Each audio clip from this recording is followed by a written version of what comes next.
नमस्कार, आप देख रहे हैं न्यू इंडिया लाइव और आपके साथ मैं हूं सलोनी शिवा। नजर डालेंगे आज के हम खबरों पर। केंद्रीय स्वास्थ्य मंत्री मनसुख मंडाविया ने शनिवार को नागालैंड के पहले medical college Nagaland institute of medical science and research का उद्घाटन किया।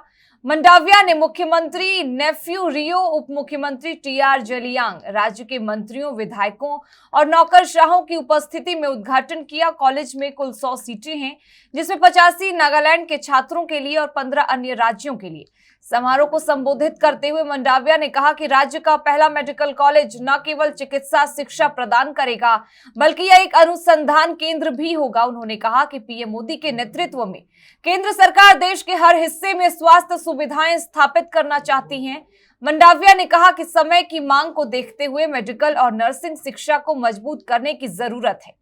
मंडाविया ने कहा कि 2014 में देश में लगभग 64,000 एमबीबीएस सीटें थीं और इसमें कई गुना वृद्धि हुई है। उन्होंने कहा कि इसी तरह पीजी सीटें भी पिछले 9 वर्षों में दोगुनी हो गई है।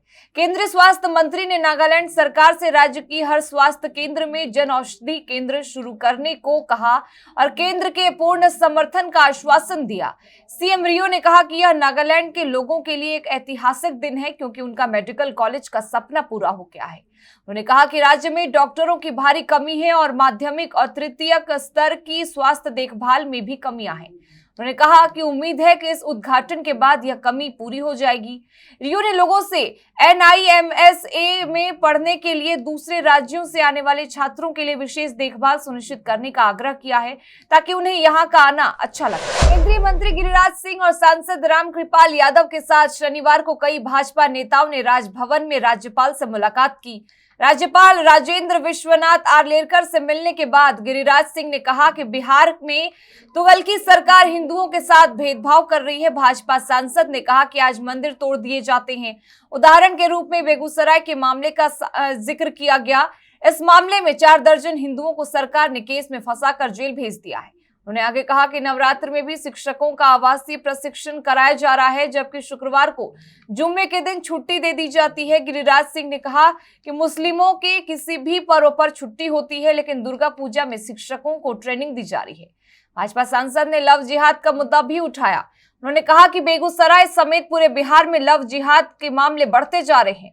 पीएफआई बैन लगने के बाद भी अपने पांव पसार रहा है। बिहार में कट्टरपंथी तुगलकी सरकार है, जो सोचती है कि मुसलमान का वोट लो और हिंदुओं को जाति में बांट दो। हिंदुओं में अब एक होने का समय आ गया है। अपनी रक्षा के लिए हिंदुओं को एकजुट होना पड़ेगा।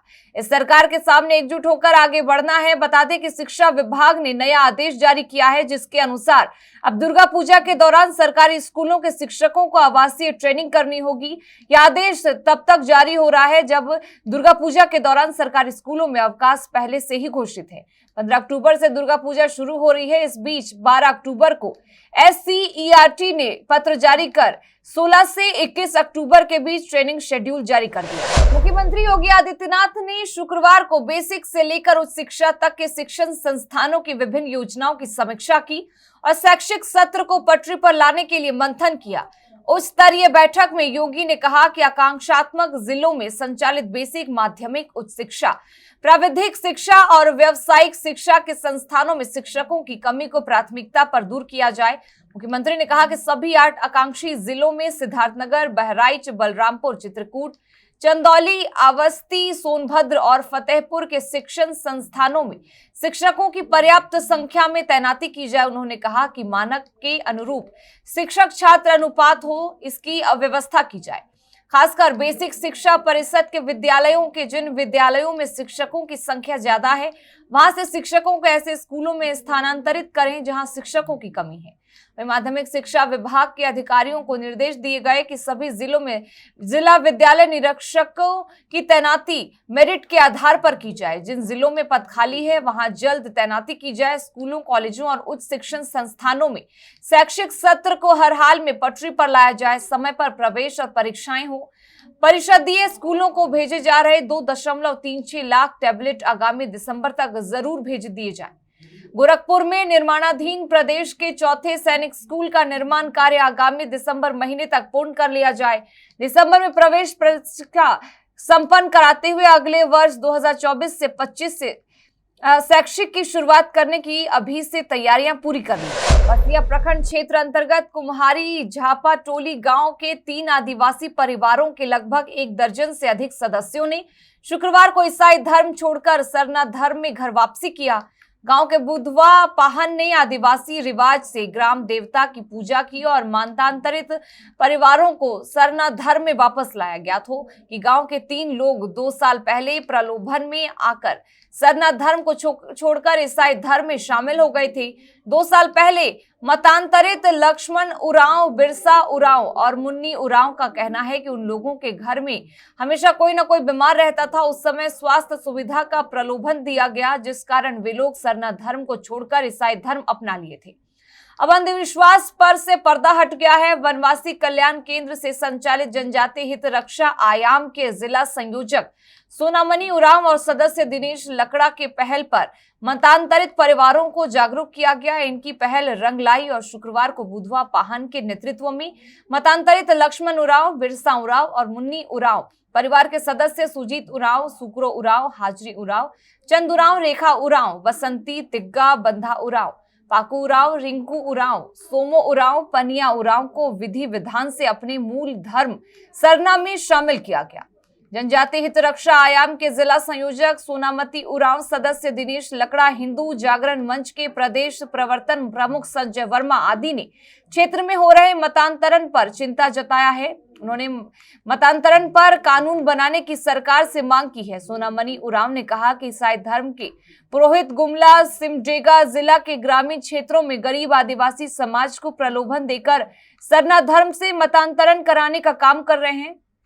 जनजाति हित रक्षा आयाम क्षेत्र में काम करेगी और आदिवासी समाज को धर्म के प्रति जागरूक करेगी। क्षेत्र में मतांतरित परिवारों को चिन्हित कर मूल धर्म में वापस लाने का काम किया जाएगा।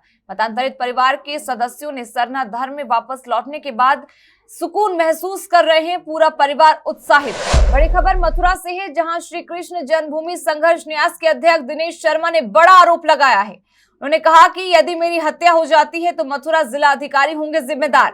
उन्होंने कहा कि समाचार पत्रों के माध्यम से ज्ञात हुआ है कि विदेशी आतंकवादियों के गुर्गों की लोकेशन गोवर्धन और मथुरा में मिलने पर एजेंसियों में हड़कंप मच गया है। ये आतंकवादियों के गुर्गे किसी भी घटना को अंजाम दे सकते हैं। पहले भी दिनेश शर्मा अपनी हत्या की आशंका जता चुके हैं। उन्होंने पहले भी प्रार्थना पत्र जिला अधिकारी मथुरा को दिया है, पर उनके घर की 2 बार रेकी मुस्लिम कट्टरपंथियों द्वारा हो चुकी है। एक बार दिल्ली नगर की गाड़ी से आए थे और दूसरी बार मध्य प्रदेश नंबर की गाड़ी से आए थे।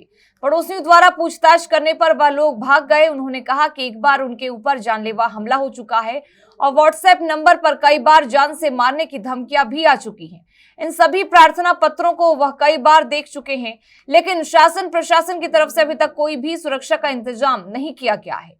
हिंदुवादी नेता दिनेश शर्मा ने कहा कि मुस्लिम कट्टरपंथी लोग बौखला गए हैं। उनके पास ईदगाह मस्जिद को बचाने के लिए कोई भी प्राचीन साक्ष्य नहीं है, इसलिए वह किसी भी घटना को अंजाम दे सकते हैं। इसके साथ ही उन्होंने और क्या कुछ कहा, आइए आपको सुनाते हैं। समाचार पत्रों के माध्यम से हमको ज्ञात हुआ है कि आतंकवादी संगठन द्वारा अपने गुर्गों को मथुरा और गोवर्धन में रहने के लिए निर्देश दिया गया है। इसका खुलासा जांच एजेंसियों ने किया है। मैं दिनेश शर्मा श्री कृष्ण जन्मभूमि केस का मुख्य याचिकाकर्ता हूं। मैंने पहले मथुरा शासन प्रशासन को लिखित में और माननीय मुख्यमंत्री जी को लिखित में अनुरोध किया था कि मेरी जान को खतरा है, क्योंकि मेरे पीछे मुस्लिम कट्टरपंथी आतंकवादी पड़े हुए हैं। मेरे घर की रेकी कई बार हो चुकी है। एक बार मध्य प्रदेश का नंबर था गाड़ी पर, उसमें मुस्लिम लोग बैठ कर आए थे। एक बार दिल्ली नंबर की गाड़ी से मुस्लिम लोग आए थे और मेरे घर के बारे में जानकारी मांग रहे थे। पड़ोसियों ने जाके पड़ोसी आए तो वो गाड़ी लेके भाग गई। थाना छाता कोतवाली के अंतर्गत इस समय नेशनल हाईवे 19 पर बने ढाबा और होटलों पर देह व्यापार का कारोबार धड़ल्ले से चल रहा है।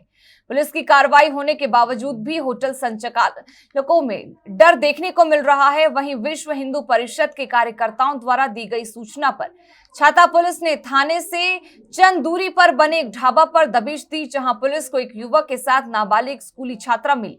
छाता पुलिस द्वारा युवक और छात्रा को हिरासत में ले लिया गया है और थाने में मुकदमा पंजीकृत किया गया। साथ ही इस मामले में हिंदू महासभा जिला अध्यक्ष छाया गौतम ने बताया कि यह युवक पिछले 1 महीने से इस नाबालिग लड़की के पीछे पड़ा हुआ था और उसके अश्लील फोटो बनाकर उसको ब्लैकमेल कर रहा था। आज उसको लाकर छाता के होटल में ले जाया गया, जहां उसने केवल अपना आधार कार्ड लगाया, उसी से कमरा बुक किया और लड़की का कोई भी पहचान पत्र नहीं लगाया। इसकी सूचना जैसे ही हिंदू महासभा के सदस्यों को हुई तो उन्होंने तत्काल पुलिस को सूचना दी और उन्हें गिरफ्तार कराया। थाना छाता कोतवाली में तहरीर देकर आरोपी के खिलाफ मुकदमा दर्ज कराया जा रहा है। अमेठी के परसोली गांव में एक लोटे को लेकर की गई नवयुवक की निर्मम हत्या पर समाजवादी पार्टी के राष्ट्रीय अध्यक्ष अखिलेश यादव के निर्देश पर पहुंचे समाजवादी पार्टी के नेता और कार्यकर्ताओं ने बीजेपी सरकार पर जमकर निशाना साधा। उन्होंने कहा कि सरकार में पिछड़ी जाति के लोग सुरक्षित नहीं हैं, सरकार के लॉ एंड ऑर्डर पर खड़े सवाल किए हैं। इसी के साथ 5 तारीख को हुई नौजवान की निर्मम हत्या पर शोक संवेदना व्यक्त करते हुए परिवार की हर संभव मदद करने का आश्वासन दिया है। वहीं मामले पर समाजवादी पार्टी के नेता धर्मेंद्र यादव ने बताया कि हम समाजवादी पार्टी के लोग यहां आए हैं क्योंकि 5 तारीख को राम अवतार पुत्र राधेश्याम गुप्ता ग्राम परसोली थाना अमेठी को इसी गांव के रहने वाले अजय पांडे, अनिल पांडे पुत्र कालिका प्रसाद पांडे के द्वारा ईंट पत्थर लाठी डंडे से पीट कर रात में छत से उठाकर नीचे फेंक दिया गया। इसके बाद उस नौजवान लड़के की मृत्यु हो गई। प्रशासन के द्वारा मामले में लिपापोती की गई, जबकि युवक के द्वारा अपनी मां को बताया गया कि उक्त लोगों के द्वारा लाठी डंडे ईंट पत्थर से पीट कर मार के गाया गया, जिसके बाद नौजवान युवक ने अपनी मां की गोद में दम तोड़ दिया, जिसमें प्रशासन के द्वारा धाराओं को इधर उधर कन्वर्ट करना, 302 धारा न बनाना, लिपापोती करना, ये काफी गंभीर विषय है। साथ ही उन्होंने कहा कि भारतीय जनता पार्टी के राज्य में आए दिन हत्या हो रही है। वहीं राष्ट्रीय महासचिव जनसभा उदय प्रकाश यादव ने बताया कि आज हम लोग अमेठी के ग्राम परसोली में आए हैं। यहाँ पर जिस प्रकार भारतीय जनता पार्टी और मोदी कह रहे हैं कि अमृत काल चल रहा है, क्या यही मोदी और भाजपा सरकार का अमृत काल है? उन्होंने कहा कि एक नौजवान को केवल इसलिए लाठी डंडे से पीट कर मार दिया जाता है कि उसकी हत्या कर दी जाती है कि उसके ऊपर लोटा चोरी का आरोप लगा है। इसी मामले में परिवार के लोगों के द्वारा संगीन आरोप लगाए गए हैं कि मृतक नौजवान की लाश को हिंदू रीति रिवाज से जलाने तक नहीं दिया गया, उसे जेसीबी से गड्ढा खोदकर गाड़ दिया गया और जहां धारा 302 होनी चाहिए वहां लिपापोती करके प्रशासन के द्वारा 304 में कन्वर्ट किया गया। इसी तरह के तमाम कृत्य हैं जो प्रशासन द्वारा किए गए। उत्तर प्रदेश ने राज्य में महिला सुरक्षा में सुधार और महिला सुरक्षा के प्रति पुलिस और यूपी के निवासियों को संवेदनशील बनाने के लिए एक पहल के रूप में मिशन शक्ति कार्यक्रम शुरू किया है। अभियान को और प्रभावी बनाने के लिए आज उत्तर प्रदेश में मिशन शक्ति फेज 4 का आगाज किया जा रहा है, जिसे मुख्यमंत्री योगी आदित्यनाथ अपने आवास से शुरू करेंगे। इस अभियान के तहत शारदीय नवरात्र 14 से 24 अक्टूबर तक महिला सशक्तिकरण को लेकर विभिन्न गतिविधियां संचालित की जाएंगी। महिला सुरक्षा, महिला स्वावलंबन और सम्मान के प्रति जन जागरूकता कार्यक्रम आयोजित किए जाएंगे। ऐसे में आज उत्तर प्रदेश के हर जनपद में मिशन शक्ति अभियान फेज 4 का व्यापक प्रसार किया जा रहा है।